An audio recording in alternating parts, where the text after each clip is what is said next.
Hi everyone. Third BCom students management accounting చూస్తున్నామండి. మేనేజ్మెంట్ అకౌంటింగ్లోని third unit funds flow statements అనేది మనం చేస్తున్నాం. ఆల్రెడీ నేను ఒక ప్రాబ్లం ఎక్స్ప్లెయిన్ చేశాను. మీరు ఎంత మంచి స్టూడెంట్స్ అంటే ఆన్సర్ వినేసి కనీసం క్వశ్చన్ ఏది అనే డౌట్ కూడా మీకు రాలేదు. అంత మంచి స్టూడెంట్స్ అమ్మా మీరు. ఈరోజు మీరు అడగకపోయినా నిన్నటి ప్రాబ్లం క్వశ్చన్ ఈరోజు పంపిస్తాను, అండ్ ఈరోజు క్వశ్చన్ కూడా ఈరోజే పంపిస్తాను. థ్యాంక్స్ అమ్మా, చాలా మంచి స్టూడెంట్స్ అని ప్రూవ్ చేసుకున్నారు మీరు. ఈవెన్ కనీసం అడుగుతారా అనేసి నేను ప్రాబ్లం పెట్టడం జరగలేదు, కానీ మీరు అడగలేదమ్మా, చాలా మంచి స్టూడెంట్స్. కానీ విన్నారని నేను అనుకుంటున్నానమ్మా. ప్రాబ్లం నెంబర్ 2 పంపించాను చూడండి. ఈరోజు ప్రాబ్లం నెంబర్ 2లో ప్రాబ్లం నెంబర్ 2లో ఒక బ్యాలెన్స్ షీట్ ఇచ్చాడండి. బ్యాలెన్స్ షీట్ నుంచి ఏం క్యాలిక్యులేట్ చేయమంటున్నాడు? ఫండ్స్ ఫ్లో స్టేట్మెంట్ క్యాలిక్యులేట్ చేయమంటున్నాడు. అండ్ 2 years బ్యాలెన్స్ షీట్లు ఇచ్చాడు. ఏం ఇచ్చాడండి? 2 years బ్యాలెన్స్ షీట్లు ఇచ్చాడు.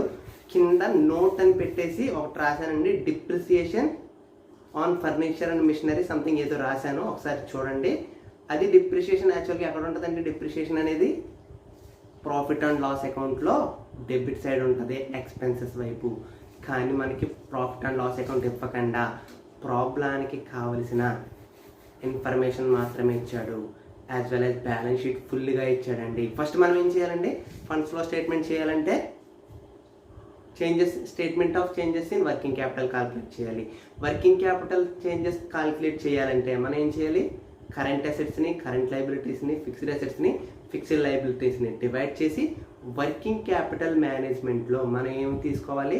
Current assets and current liabilities. ఓకేనమ్మా, లెఫ్ట్ స్టార్ట్ ప్రాబ్లం. ఏం చేయాలి? First statement of changes in working capital కదండి, వర్కింగ్ క్యాపిటల్ ఇదమ్మా. దీని ప్రొఫార్మా ఎలా ఉంటుంది చెప్పండి? పర్టికులర్స్,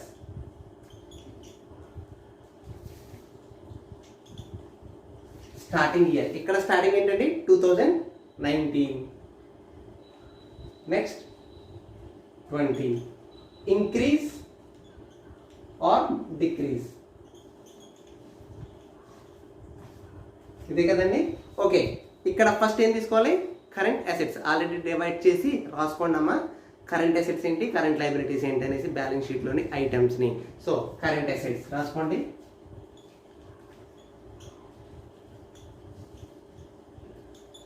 కరెంట్ అసెట్స్ ఫస్ట్ ఏంటండి? స్టాక్. స్టాక్ వచ్చేసి 2019లో ఎంత ఉంది? 66,300 అండ్ 78,000. ఇంక్రీజ్ ఆ డిక్రీజ్ అండి? అండి ఫస్ట్ కరెంట్ అసెట్స్ చేస్తాం. కరెంట్ అసెట్స్ ఇంక్రీజ్ అంటే ఇంక్రీజ్లోనే వేసుకోవాలి, ఓకేనా? 11,700 అండి ఇంక్రీజ్. అండ్ ఇది చిన్నది. Next datas. డేటాస్ అండి, డేటాస్ వచ్చేసి 1,09,500. చూడండి బ్యాలెన్స్ షీట్లో ఉందా లేదా? నెక్స్ట్ ఎంతండి? 1,17,300. డిఫరెన్స్ వచ్చేసి 7,800. ఇంక్రీజ్ అండ్ డిక్రీజ్ అండి తెలుస్తుంది కదా. 9,000 ఉంది, ఇక్కడ 17,000 ఉంది, 1 lakh. Next bank. అంటే బ్యాంక్ బ్యాలెన్స్ అండి. బ్యాంక్ బ్యాలెన్స్ 14,400 ఉంది. నెక్స్ట్ 12,000 ఉంది ఇన్ ది ఇయర్ 2020లో. సో ఇదేంటండి? తగ్గింది. సో ఎక్కడ వేసుకోవాలి? డిక్రీజ్ వేసుకోవాలి, 2,400. ఓకేనమ్మా, ఇక్కడతో కరెంట్ అసెట్స్ అయిపోయాయి. చూడండి కరెంట్ అసెట్స్ని కంపేర్ చేసి డిఫరెన్స్ అనేది ఇంక్రీజ్ అయితే ఇంక్రీజ్, డిక్రీజ్ అయితే డిక్రీజ్. ప్రీవియస్ వీడియోలో నేను ఏం చెప్పానంటే కరెంట్ లైబిలిటీకి ఎలా ఉంటుందండి? ఇన్వర్స్లో ఉంటుంది. ఎలాగా? ఇన్వర్స్లో ఉంటుంది. ఇది మనం మాట్లాడేది వర్కింగ్ క్యాపిటల్ చేంజ్ అండి. ఏ విధంగా చేంజ్ అవుతుంది వర్కింగ్ క్యాపిటల్? మన ఆర్గనైజేషన్లోని మనకి ఎవరైనా ఇవ్వాల్సిన వాళ్ళు పెరుగుతూ ఉంటే ఇవ్వవలసిన వాళ్ళు మనకి పెరుగుతూ ఉంటే మనకి ఫండ్స్ అనేవి ఆర్గనైజేషన్లోకి వస్తాయి. తద్వారా వర్కింగ్ క్యాపిటల్ అనేది పెరుగుతుంది. ఒకవేళ మనం ఇవ్వవలసిన వాళ్ళు పెరుగుతూ ఉంటే మనం ఇవ్వాలి, సో ఎక్కువ ఇవ్వాలి. సో మన వర్కింగ్ క్యాపిటల్ అనేది తగ్గుతూ ఉంటుంది. అందుకే ఏం చెప్పానండి? ఇన్వర్స్ రిలేషన్ ఉంటుందని చెప్పాను. కరెంట్ అసెట్స్ మనకి పెరిగితే పెరిగినట్టు, తరిగితే తరిగినట్టు వేసుకోవాలి. కానీ చూడండి అమ్మా, క్లియర్గా వినండి. కరెంట్ అసెట్స్ కంపేర్ చేసినప్పుడు పెరిగితే ఇంక్రీజ్ దగ్గర, డిక్రీజ్ అయితే డిక్రీజ్ దగ్గర వేసుకోవాలి. కానీ కరెంట్ లైబిలిటీస్కి వచ్చేసరికి పెరిగితే ఇంక్రీజ్ అయితే డిక్రీజ్లో వేసుకోవాలి, డిక్రీజ్ అయితే ఇంక్రీజ్లో వేసుకోవాలి. మళ్ళీ చెప్తున్నాను చూడండి, ఇంక్రీజ్ అయితే డిక్రీజ్లో వేసుకోవాలి, డిక్రీజ్ అయితే ఇంక్రీజ్లో వేసుకోవాలి. ఓకేనమ్మా, గుర్తు పెట్టేసుకోండి. మీకు అర్థం కాకపోతే గుర్తు పెట్టేసుకోండి ఈ పాయింట్. ఓకేనమ్మా, ఇన్వర్స్ రిలేషన్ ఉంటుంది. ఓకేనా,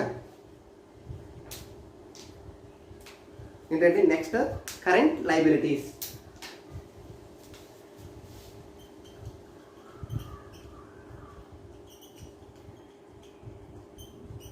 కరెంట్ లైబిలిటీస్ చెప్పండి. కరెంట్ లైబిలిటీస్ ఒక క్రెడిటార్స్ మాత్రమే ఉందండి. క్రెడిటార్స్ మాత్రం ఉంది. అది వచ్చేసి 1,05,500 అండి. అది 1,05,500 రూపీస్. ఇక్కడికి వచ్చేసి 1,09,200. చూడండి, ఇంక్రీజ్ అయ్యింది కానీ ఇటు వేసుకోవాలండి. ఇంక్రీజ్ అయింది, ఇన్వర్స్లో డిక్రీజ్లో వేసుకోవాలి. చూడండి, లాస్ట్ ఇయర్ 2019లో మనం 1,05,500 ఇవ్వాలి. కానీ 2020లో ఎంత ఇవ్వాలండి? 1,09,200 ఇవ్వాలి. సో అంటే ఈ సంవత్సరం కన్నా ఈ సంవత్సరం ఎక్కువ ఇవ్వాలి. ఎక్కడికి? బయట క్రెడిటర్స్ అనే వాళ్ళకి ఎక్కువ ఇవ్వడం వల్ల మన ఆర్గనైజేషన్లోని వర్కింగ్ క్యాపిటల్లో చేంజ్ అనేది కనిపిస్తుంది. ఏ విధంగా చేంజ్ కనిపిస్తుంది? అది తగ్గుతుంది. మన దగ్గర ఉన్న అమౌంట్ ఏదైతే ఉందో అది తగ్గుతుంది. అందుకనేసి డిక్రీజ్లో వేసామండి. ఓకేనమ్మా, డౌట్ ఎవరికైనా ఉంటే క్లియర్ అయిందని అనుకుంటున్నాను. చూడండి, ఇప్పుడు ఏం చేయాలి? టోటల్ చేయాలి. మనకి ఏం కావాలంటే దేనికి సరిపోద్ది? Only increase or decrease total చేస్తే సరిపోద్ది. ఇంక్రీజ్లో ఎంత, డిక్రీజ్లో ఎంత కాల్కులేట్ చేయండి అమ్మా. 19,500 ఇక్కడ వచ్చేసి ఎంతండి? 11,100. సో మనకి ఏం కావాలండి? Net working capital changes. So 19,500 minus 11,100 is equal to ఎంతండి? ఆన్సర్ 8,400. సో దీన్ని మనం గుర్తు పెట్టుకోవాలి. దీన్ని ఎక్కడండి? ఫండ్స్ ఫ్లో స్టేట్మెంట్స్లో బ్యాలెన్స్ మనకి ఇది కనిపించాలి. అప్పుడే మనం చేసిన యొక్క ప్రాబ్లం రైట్ ఆర్ రాంగ్ అనేది తెలిసింది. ఓకేనమ్మా, చూడండి, statement of changes in working capital. ఓకేనమ్మా, తీసేస్తున్నాను. నెక్స్ట్ ఏం చేయాలి? ఒకసారి ప్రీవియస్ ప్రాబ్లంలోకి వెళ్ళండి. ప్రీవియస్ ప్రాబ్లంలో ఒక ప్రొఫార్మా చెప్పాను, ముందు ప్రొఫార్మా చెప్పలేదు. ఓకేనండి, అది ఒక్కసారి గుర్తు చేసుకోండి. ఓకేనమ్మా,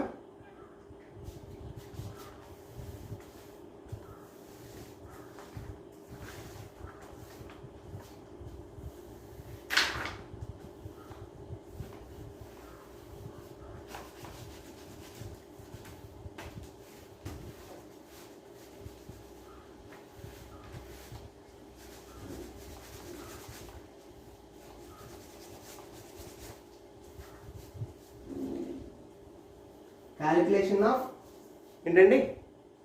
క్యాలిక్యులేషన్ ఆఫ్ ఆపరేటింగ్ ఇన్కమ్స్ లేదా ఆపరేటింగ్ ఫండ్స్ ఫ్రమ్ ఆపరేషన్స్ అనేది మనం క్యాలిక్యులేట్ చేయాలి.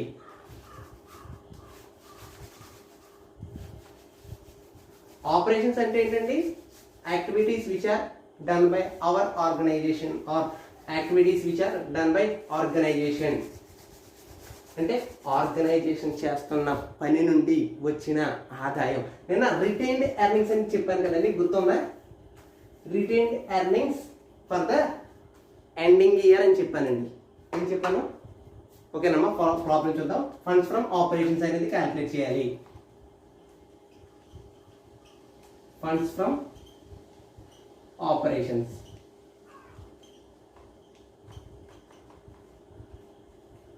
ఓకేనమ్మా, ఇక్కడ ప్రొఫార్మా ఎలా ఉంటుందండి? పర్టికులర్స్,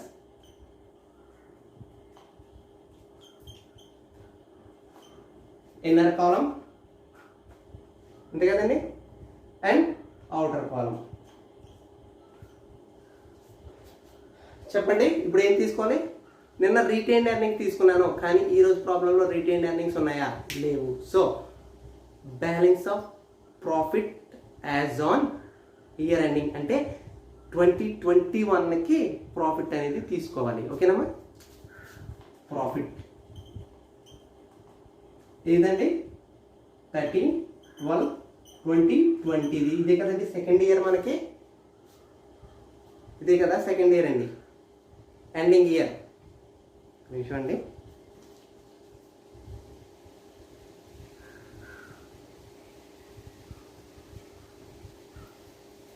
ఓకేనండి.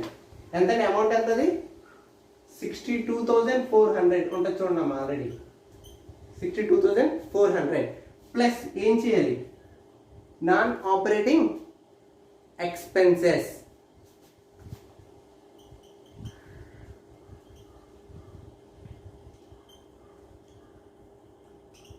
చెప్పండి. నాన్ ఆపరేటింగ్ ఎక్స్పెన్సెస్ అంటే general reserve, provision for tax, depreciation అండి. ఏంటండి డిప్రిసియేషన్ ఎక్కడ ఇచ్చాడు మనకి,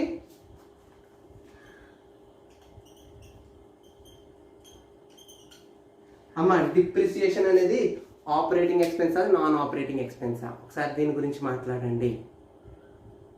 ఇంతకుముందు మనం ఎప్పుడు కూడా డిప్రిసియేషన్ అనేది operating expenses non operating expense అని మాట్లాడుకోలేదు. కానీ ఫండ్స్ ఫ్లో స్టేట్మెంట్లో మాత్రం నాన్ ఆపరేటింగ్ ఏంటండి నాన్ ఆపరేటింగ్ ఎక్స్పెన్సెస్ కింద రాసుకోండి. ఓకేనమ్మా, చెప్పండి ఎంత, 2 అమౌంట్ ఇచ్చాడు, కింద నోట్లో ఇచ్చాడండి పాయింట్, ఎక్కడ నోట్ అని పెట్టేసి ఇచ్చాడు. So 38,400 plus 1,200 is equal to ఎంతండి 39,600 అండి. ఓకేనండి, ఇన్నర్ కాలంలో వేసుకోవాలి 39,600. Next general reserve,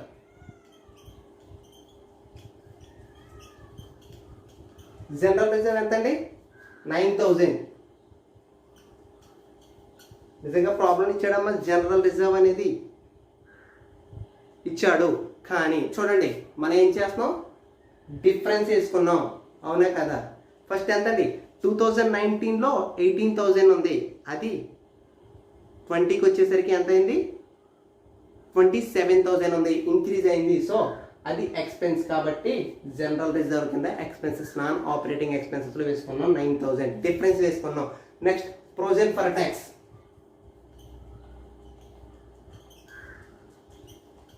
provision for tax ఇది చూడండి, ఇది కూడా డిఫరెన్సేనండి. చూడండి ప్రొవిజన్ ఫర్ ట్యాక్స్ ఇది కూడా డిఫరెన్సే. లాస్ట్ ఇయర్ ఎంత 29,400, 2020కి వచ్చేసి 32,700, డిఫరెన్స్ వచ్చేసి 3,300. ఇవేంటండి ఎక్స్పెన్సెస్. దీన్ని అవుటర్ కాలంలో వేస్తే ఎంతండి 51,900.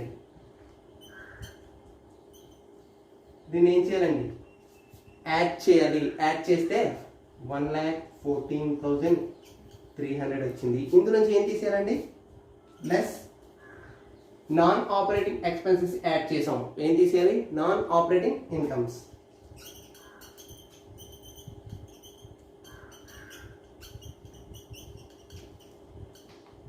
నాన్ ఆపరేటింగ్ ఇన్కమ్స్ ప్రాబ్లంలో ఏమి లేవండి. సో ఏమవుతుంది 1,14,300 same amount.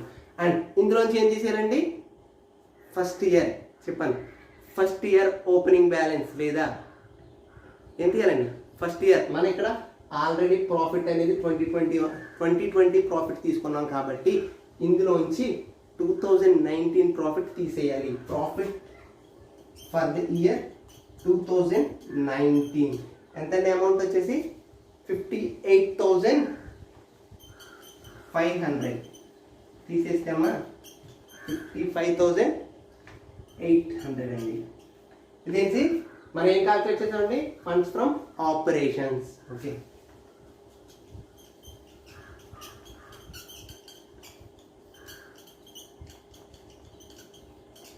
Funds from operations వచ్చేసి 55,800 అండి.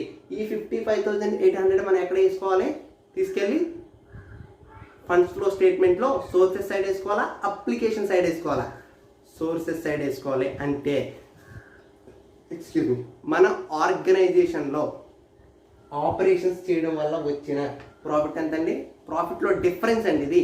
లాస్ట్ ఇయర్కి ఈ ఇయర్కి డిఫరెన్స్ ఎంత 55,800.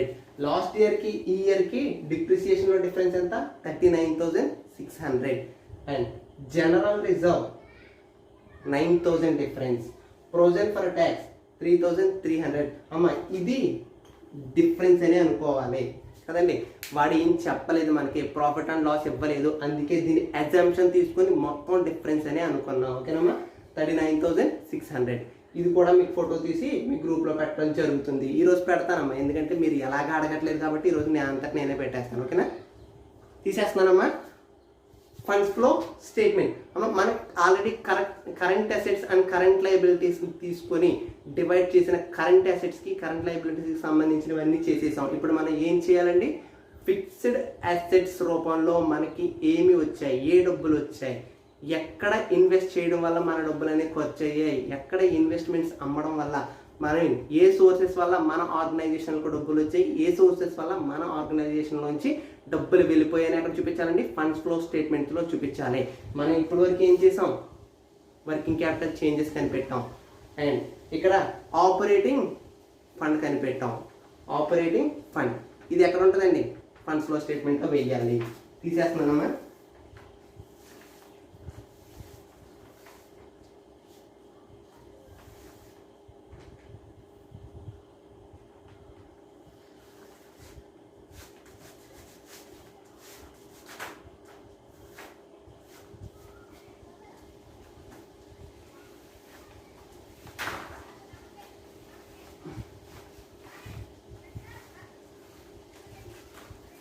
ఫండ్స్ ఫ్లో స్టేట్మెంట్ అమ్మా, sources and applications.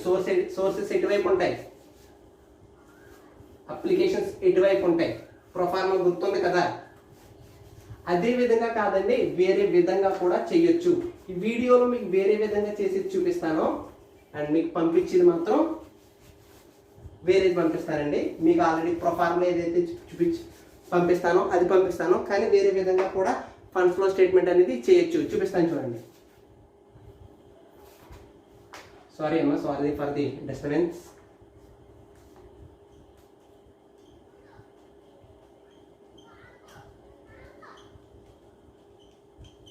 Funds flow statement అండి, పర్టికులర్స్ ఏంటండి, పర్టికులర్స్ అమౌంట్, వేరే టైప్ ప్రొఫార్మ్ అండి. ఓకేనా, నెక్స్ట్ ఇప్పుడు ఏంటండి, ఫస్ట్ ఏం తీసుకోవాలి, సోర్సెస్ మనకి ఏ సోర్సెస్ నుండి వచ్చాయి. ఫస్ట్ మనం ఆల్రెడీ ఇందాక కాల్కులేట్ చేసాం, ఫండ్స్ ఫ్రమ్ ఆపరేషన్స్ వేసేసుకోండి.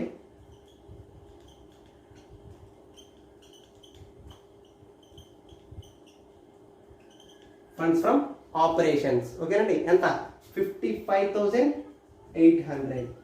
Next sale of furniture,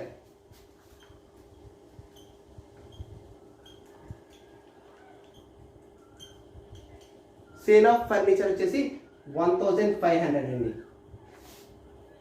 next issue of equity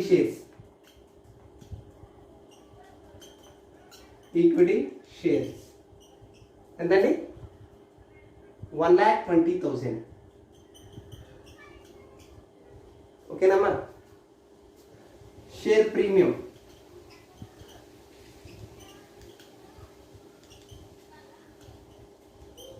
in case మీలో వీడియో చూస్తూ ఉంటే కొంతమందికి అర్థమవుతుంది, కొంతమంది మాత్రం వీడి ఇష్టం వచ్చినట్టు చెప్పుకెళ్ళిపోతున్నాడు ఏంటి అనేసి ఒక డౌట్ వస్తుంది అమ్మాయి. నేను చెప్తాను. ఇష్యూ ఆఫ్ డిబెంచర్స్ ఎంతండి, 78,000. ఓకేనమ్మా, దీన్ని టోటల్ చేయండి, 2,67,300. ఓకేనమ్మా, ఇవేంటి సోర్సెస్. ఇది ఆల్రెడీ ప్రొఫార్మాలో సోర్సెస్ వైపు ఉన్న ఐటమ్స్ ఏనండి ఇవన్నీ. ఓకేనా. Next applications.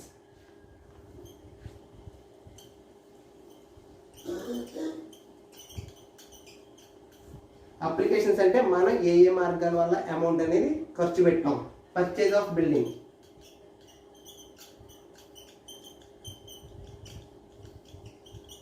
Purchase of buildings ఎంతండి, 1,73,400. Next purchase of machinery, purchase of machinery ఎంతండి 85,500. ఓకేనమ్మా. చూడండి ఆల్రెడీ చెప్పాను, సోర్సెస్ కన్నా అప్లికేషన్స్ తక్కువ ఉంటే అదేంటండి net profit or net increase in working capital. Applications కన్నా సోర్సెస్ తక్కువ ఉంటే net decrease in working capital. చూడండి సోర్సెస్ ఆల్రెడీ 2,67,300 వచ్చింది. అండ్ ఇవి ఇంట్లో మైనస్ చేస్తే ఎంత వస్తుందండి 8,400. అప్పుడు సరిపోద్దండి టూ వైపులా, బోత్ సైడ్స్. ఇది ఎంతండి 8,400. చూడండి ఫస్ట్ రౌండ్ అప్ చేశాను వర్కింగ్ క్యాపిటల్ చేంజెస్లో, ఆ అమౌంట్ ఈ అమౌంట్ సరిపోయిందా లేదా. దీన్ని ఏమంటారండి ఇంక్రీజ్ ఇన్ వర్కింగ్ క్యాపిటల్. అక్కడ ఏదైతే రాసామో ఇక్కడ అదే రాస్తాం, ఇంక్రీజ్ ఇన్ వర్కింగ్ క్యాపిటల్. ఓకేనమ్మా. చూడండి నేను దీని గురించి ఫండ్స్ ఫ్రమ్ ఆపరేషన్స్ మనం ఎక్కడ క్యాలిక్యులేట్ చేసాం, ప్రీవియస్ ప్రొఫార్మా వేసుకొని జస్ట్ ఈ సైడ్ హెడ్డింగ్ ముందు క్యాలిక్యులేట్ చేసాం. నెక్స్ట్ సేల్ ఆఫ్ ఫర్నిచర్ అంటే చూడండి అమ్మా, ఇది ఒక్కసారి చూడండి, నేను చేరిపేస్తాను ఇది. ఓకేనా. ఈ ప్రొఫార్మాలో కూడా చెయ్యొచ్చు. నేను మీకు సోర్సెస్ అప్లికేషన్స్ అని రెండు డిఫరెంట్ ప్రొఫార్మాస్ చెప్పాను. ఇది ఒక రకం, అది ఒక రకం. మీరు ఏది కావాలంటే అది ఫాలో అవ్వచ్చు. మీకు ఏది ఈజీగా ఉంటే అది ఫాలో అవ్వండి. ఓకేనమ్మా. చూడండి సేల్ ఆఫ్ ఫర్నిచర్ ఉందండి 2019లో. అమౌంట్ ఎంత, ఫర్నిచర్ అమౌంట్ చూడండి అమ్మా ఒకసారి. ఫర్నిచర్ అమౌంట్ వచ్చేసి 7,200 ఉంది. 7,200 ఉంది. అది ఎంత తగ్గిందండి 4,500కి తగ్గింది. ఎంతండి 4,500కి తగ్గింది. అంటే దాని డిఫరెన్స్ ఎంత చూడండి అమ్మా. తీసేస్తున్నాను, తీసేసి ఇంకా క్లియర్గా ఎక్స్ప్లెయిన్ చేయడానికి ట్రై చేస్తానమ్మా.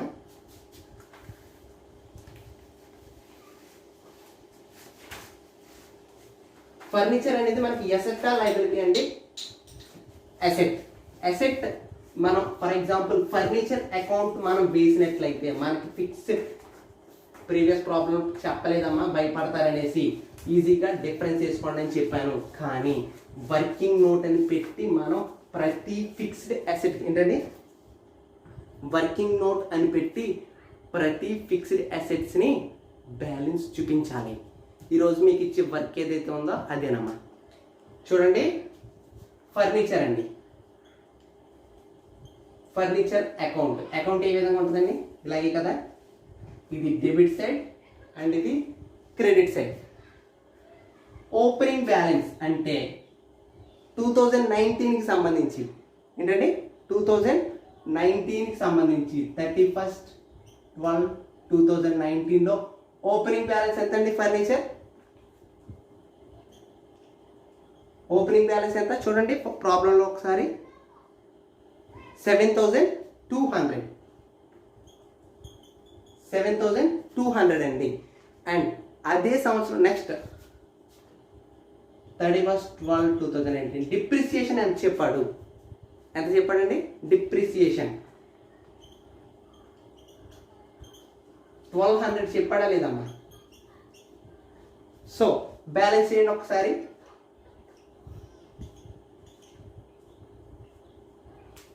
లేదా ఇంకా వద్దమ్మా, ఇంకా బ్యాలెన్స్ చేయొద్దు, వదిలేండి ఒక నిమిషం. డిప్రిసియేషన్ 12,000 చెప్పాడు. ఓకేనమ్మా. అండ్ 12,000 తీసేస్తే బ్యాలెన్స్ కిందకి చేయండి 7,200 క్యాల్కులేటర్స్ ఉన్నాయి కదమ్మా, ఒకసారి క్యాల్కులేట్ చేసి చెప్పండి.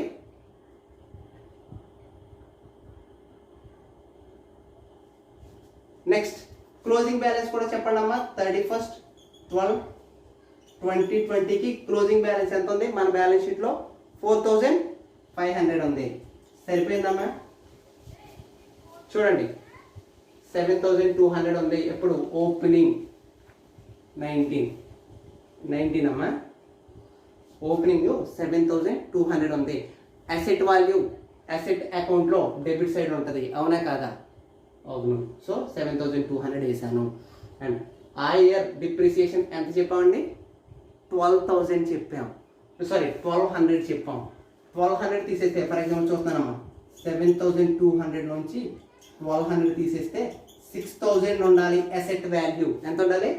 6000 ఉండాలి. కానీ అసెట్ వాల్యూ ఇయర్ ఎండింగ్ ఎంత ఉంది? 4500 ఉంది. అంటే కన్వా అసెట్ ఏమైపోయినట్టు? ఈ బ్యాలెన్స్ ఏదైతే ఉందో దాన్ని సేల్ చేసినట్టు అండి. ఏంటండి? సేల్ చేసి మనం డబ్బులు అనేది చేసుకున్నట్టు. ఎంత చేసామండి? 6000కి 6000 ఉండాలి, కానీ 4500 ఉండాలి. అంటే డిఫరెంట్ వచ్చిన 500 ఏదైతే 1500 ఏదైతే ఉందో అది సేల్స్ అనుకోవాలండి. అర్థమైందా? మళ్ళీ ఒకసారి చెప్తున్నాను వినండి. ఓపెనింగ్ బ్యాలెన్స్ 7200 ఇచ్చాడు మనకి అట్ ది ఇయర్ ఎండింగ్ 2019లో. అందుకని ఓపెనింగ్ బ్యాలెన్స్ వేసుకున్నాం 7200. ఆ ఇయర్లో నోట్ పెట్టి డిప్రిసియేషన్ అని చెప్పాడండి, 1200 చెప్పాడు. సో 1200 డిప్రిసియేషన్ నోట్ చేసుకున్నాం. అప్పుడు బ్యాలెన్స్ చేస్తే ఇంకా ఎంత ఉండాలి? 6000 ఉండాలి. చూడండి, 7200 నుంచి 12000 డిఫరెన్స్ చేస్తే 6000 అనేది ఉండాలి. కానీ మళ్ళీ అదే బ్యాలెన్స్ షీట్లో అమౌంట్ ఎంత ఉంది? 4500 ఉంది. అంటే రిమైనింగ్ అసెట్ ఏమైనట్టు? సేల్ చేసినట్టు. సేల్ చేసి డబ్బులు తెచ్చుకున్నట్టు. అందుకే అండి సోర్సెస్లో సేల్ ఆఫ్ ఫర్నిచర్ అని 1500 వేసుకున్నాం. ఓకేనామా? డౌట్ క్లియర్ అయిందా? ఇదేంటండి? Furniture account. ఫర్నిచర్ అనేది అసెట్. చూడండి, ఇంకా ఈక్విటీ షేర్ క్యాపిటల్ గురించి మాట్లాడాలి. ఇప్పుడు అదే అకౌంట్ని జస్ట్ మోడిఫికేషన్స్ చేస్తున్నానండి. ఎందుకంటే బోర్డు కన్వీనియన్స్ లేకపోవడం వల్ల కొంచెం డిస్టర్బెన్స్ అవుతుంది. దయచేసి అర్థం చేసుకోండి.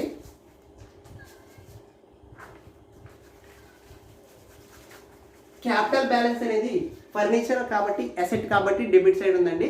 క్యాపిటల్ బ్యాలెన్స్ అనేది ఎక్కడ ఉంటుంది? క్రెడిట్ సైడ్ ఉంటుంది. సో క్రెడిట్ సైడ్ బ్యాలెన్స్ ఎంత అండి? ఫస్ట్ ఇయర్కి ఓపెనింగ్లో ఎంత? 2,40,000. ఎప్పుడు? 31st 12